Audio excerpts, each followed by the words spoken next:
Hey, what's going on, everyone? Nick here to talk about Servant Episode 5 entitled Tiger. There will be spoilers, and if you are new here to the channel, go ahead and hit that like button and hit that subscribe button. Share with your friends, your family, your pets, your neighbors, whomever. Help me out. I really appreciate it. So, in this video of mine, definitely want to cover a few things. And I think this episode overall was pretty significant. Again, I've been talking over the last 4 weeks of how the first half of the season is really going to be a build-up, and the second half of the season is going to essentially be where shit hits the fan. And I think in terms of what we saw in the previous episodes, up until what we saw in this one, it's kind of led to that point. I think there's enough evidence to kind of say that's true.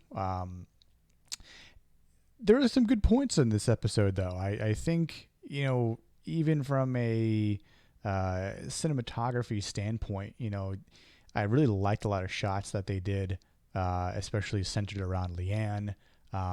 This show is, I think, always, I said this numerous times, but I think this show has always had this nice way of portraying things obscurely, and when they want to build emphasis on a character or a situation, there's always this niche angle to sort of move the camera from, or to start and finish, frame, follow, foreground, background shots, side up, top down, and I think the cool thing about this episode is that we actually got to see Leanne have some fun for once.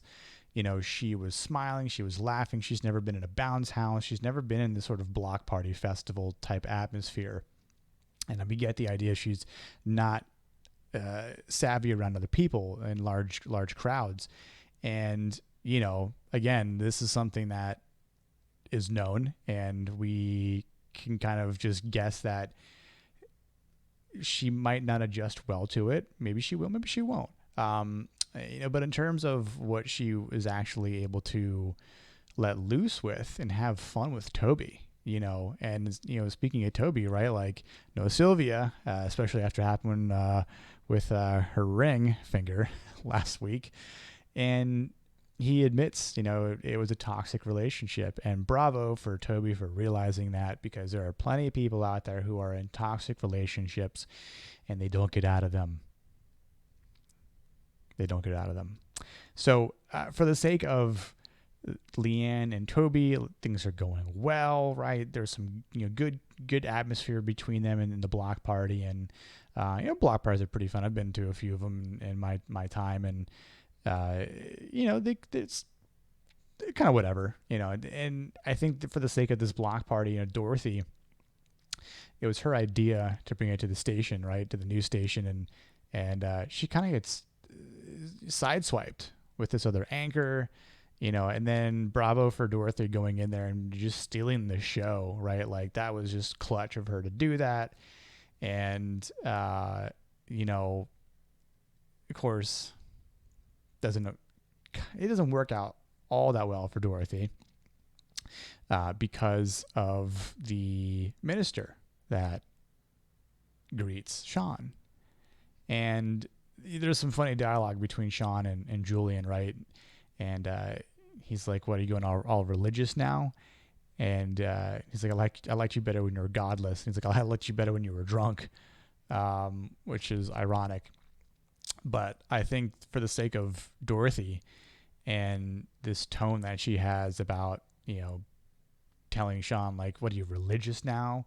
Which is kind of, I don't want to say a bit of an oxymoron or call her a hypocrite yet. But for someone who, 2 weeks ago was saying, "I think I'm cursed." But you believe in curses, though. I'm not going to really dive into all that. But, even with Leanne and hearing, sort of Leanne's issues that have happened over the last 2 seasons, Dorothy is just still like, I don't want to quite say ignorant to this supernatural religious type atmosphere that is following Leanne, especially when Uncle George came over, right? Like, listen, ain't nobody just that weird by themselves. I mean, maybe there are, but, you know, there is some scripture involved with him, and Dorothy's just like oblivious. That's I think Dorothy's oblivious to a lot of things, and that's one of the things that really bothers me about her character. Although she's portrayed it well, and that's obviously the way it's supposed to be written. But there's just part of her character that just bothers me, and you know, Sean is just trying to seem like he's bettering himself, and again, he wants to do well for Jericho, and you know, he kind of gives Julian a little, you know, piece of his mind about the whole DNA thing. And it seems like Sean's sort of moving on from all the bad shit that's happened over the last, you know, 2.5 seasons up to this point. And Dorothy is still, you know, struggling, and she may have won the day with her job and this block party that she's put together. You know, to where the next week's episode is going to entail dinner with Leanne, Dorothy, Sean, and the minister. And look, I think that's going to be a big tell because of what the little synopsis of next week's episode says, which you'll get into a little bit later. But the big point of this episode is what happens at the block party. We see Roscoe, and I knew this, you know, back from last season. I'm like, that man was, something happened to him, you know, just disappear for that many days with a cult and come back and be like, what happened? Everything okay? No, nothing. It's not okay, Roscoe. You were brainwashed. Something was done to that man that we don't know yet, but we know he ain't right in the head, and or my, you know, or soul, body, something like that. He's not the same Roscoe from before.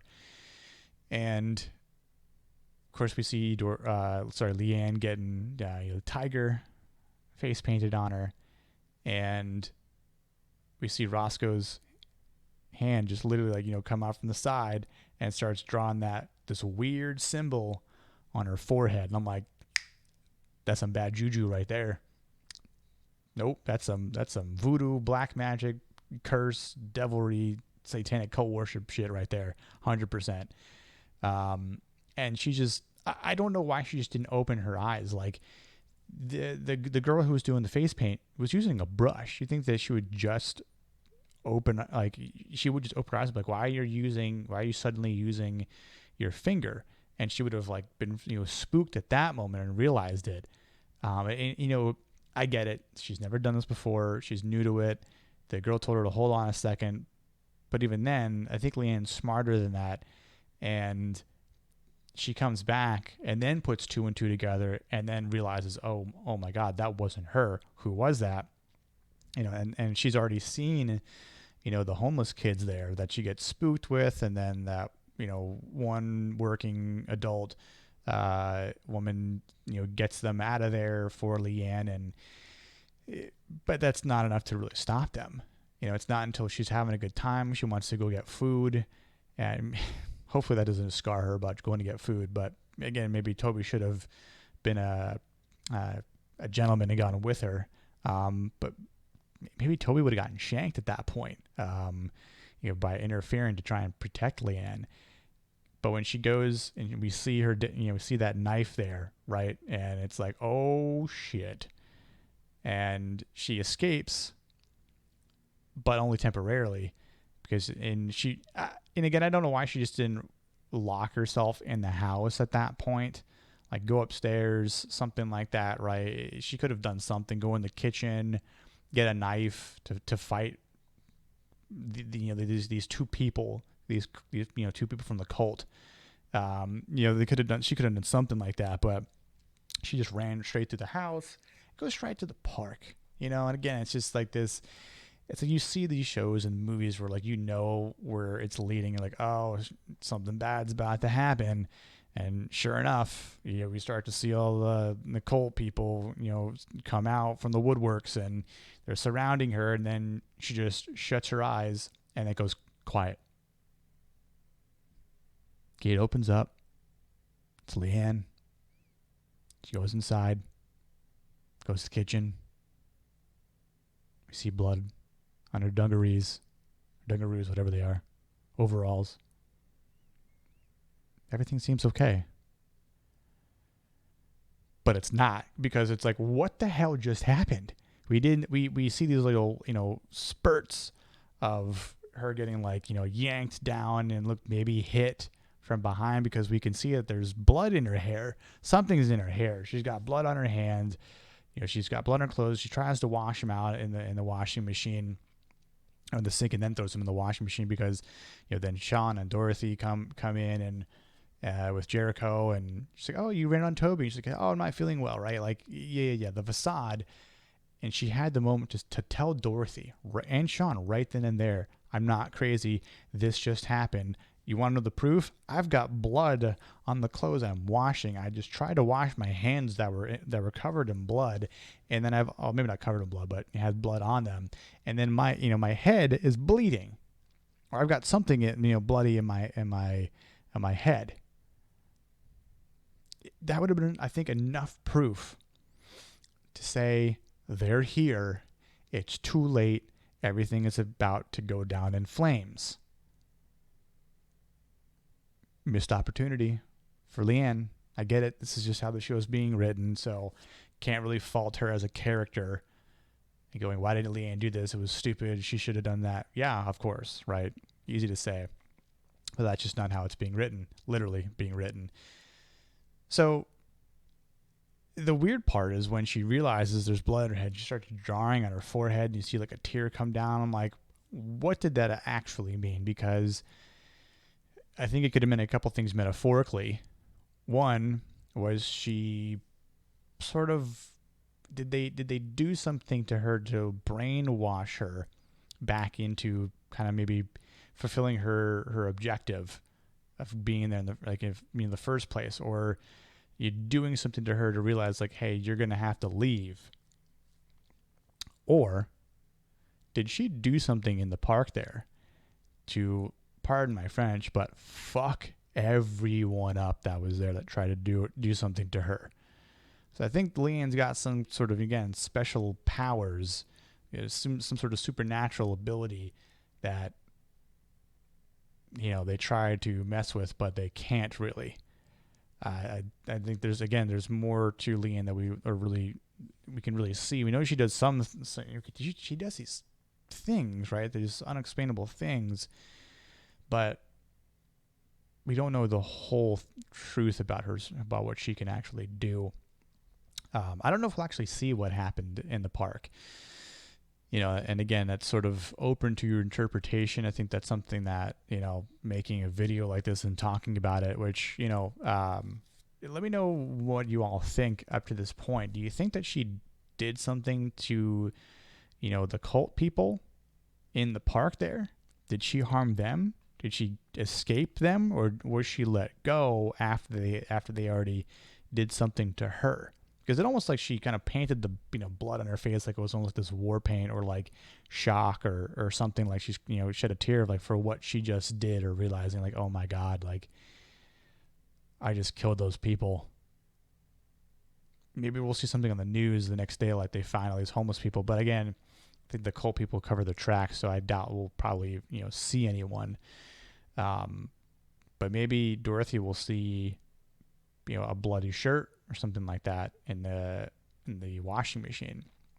There's a lot of ways that this could go, honestly, but I'm more intrigued now. I think this was a pretty good episode to take the next step in the season, to extrapolate on what's potentially coming for Leanne. Again, in the synopsis, the brief synopsis for next week's episode, there's a lot that's going to be going down at the dinner, which should be rather interesting. But also, I think with the house, the brownstone, there was a bit of a hint in this episode when Dorothy says, we get it. There's 175 years worth of history here. Might be termites. Sure, think that. Maybe that's it. Maybe it is just termites, Dorothy. Or that brownstone is cursed, just like you are, or you think you are. But again, I went back and watched the trailer from the beginning of the season, and at some point, Dorothy starts to realize that Leanne's got to go. Hasn't happened yet through 5 episodes. So I think through episode 6 and 7, that's when we might start to see Dorothy saying those things. And I think this dinner conversation may be like that breaking point, or the point in time that makes Dorothy realize that, all right, you know what? I think Leanne's overstayed her welcome here. Now she might just need to go. Don't know. Julian had this weird moment too when he was like shoveling down the funnel cake and looked at Leanne. I don't know if he's still got a thing for her, or maybe he's a little jealous or envious of Toby. I don't know. Very, very interesting. Or maybe he's just kind of looking onto her and still thinking, yeah, there's something about her and Jericho, and he still wants to try and get to the bottom of this.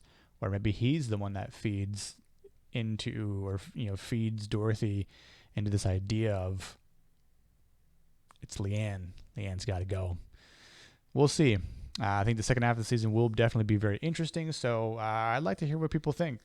What are your thoughts about what happened in this episode? Leave them below. I will definitely try to get to all of them and have a little conversation with everyone. So until then, I'll see you all on the next week's Servant episode. Cheers.